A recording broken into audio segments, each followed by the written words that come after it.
Welcome to today world. Thalapathy வந்து 100 கோடி சம்பளம் வாங்குறாரு, 200 கோடி சம்பளம் வாங்குறாருன்னு ரொம்ப நாளாவே சோசியல் மீடியால அதிகமா பேசக்கூடிய ஒரு விஷயமா இருந்தது. அதுக்கு முற்றுப்புள்ளியா தான் தளபதியோட ஃப்ரெண்ட் ஸ்ரீநாத் வந்து சொல்லியிருக்காரு. அவர் வந்து தளபதியோட பர்த்டே ஃபங்க்ஷனுக்கு ஒரு இடத்துக்கு போயிருக்காரு, செலிப்ரேஷனுக்கு. தளபதி அபிஷியலா நான் சொல்றேன் 250 கோடி சம்பளம் வாங்குறாரு அப்படின்னு ஓப்பனா சொல்லியிருக்காரு.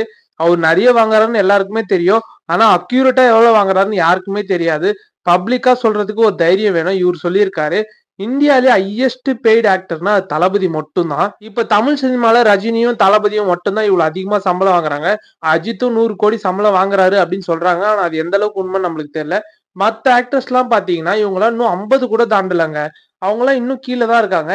ஏன்னு கேட்டீங்கன்னா அதுக்கெல்லாம் காரணம் வந்து தளபதியோட மார்க்கெட் தான். ஆக்டர்ஸுக்கு இருக்க மார்க்கெட்டை வச்சுதான் அவங்களோட சேலரியை வந்து பிக்ஸ் பண்ணப்படும். தளபதியோட மூவி ரிலீஸ் ஆனாலே வேர்ல்டு வைடு எப்படி செலிப்ரேட் பண்ணுவாங்கன்னு உங்க எல்லாருக்குமே தெரியும். அவ்வளவு ஃபேன் ஃபாலோயிங் இருக்கு, அவ்வளவு மார்க்கெட் இருக்கு. முக்கியமா கேரளா பக்கம்லாம் போனோம்னா தமிழ்நாடு ஈக்குவலாவே செலிப்ரேட் பண்ணுவாங்க. ஆனா மனுஷன் இதெல்லாம் எதுவுமே வேணாம்னு சொல்லிட்டு பாலிடிக்ஸ் போயிட்டாருங்க. அதான் அந்த இடத்த விட்டுட்டு யாரா இருந்தாலும் வர மனசு வராதுங்க. ஏன்னா இன்னும் அடுத்தடுத்த மூவிக்கு சேலரி அதிகமாகுமே தவிர கம்மியாவாது. இதெல்லாம் விட்டுட்டு எனக்கு மக்கள் பணி தான் முக்கியம் அப்படின்னு சொல்லிட்டு வர்றாருல, அதுக்கு முதல்ல ஒரு ஆட்சப். தலைவா நீ வேற லெவல், நீ வேற லெவல், நீ வேற லெவல் அப்படின்னு சொல்லிட்டு வீடியோ முடிச்சுக்கிறேன். சேனலை சப்ஸ்கிரைப் பண்ணிட்டு பெல் ஐக்கானே கிளிக் பண்ணிட்டு போங்க. தளபதி ஃபேன்ஸ் அட்டனன்ஸ் போட்டு போங்க. பாய்.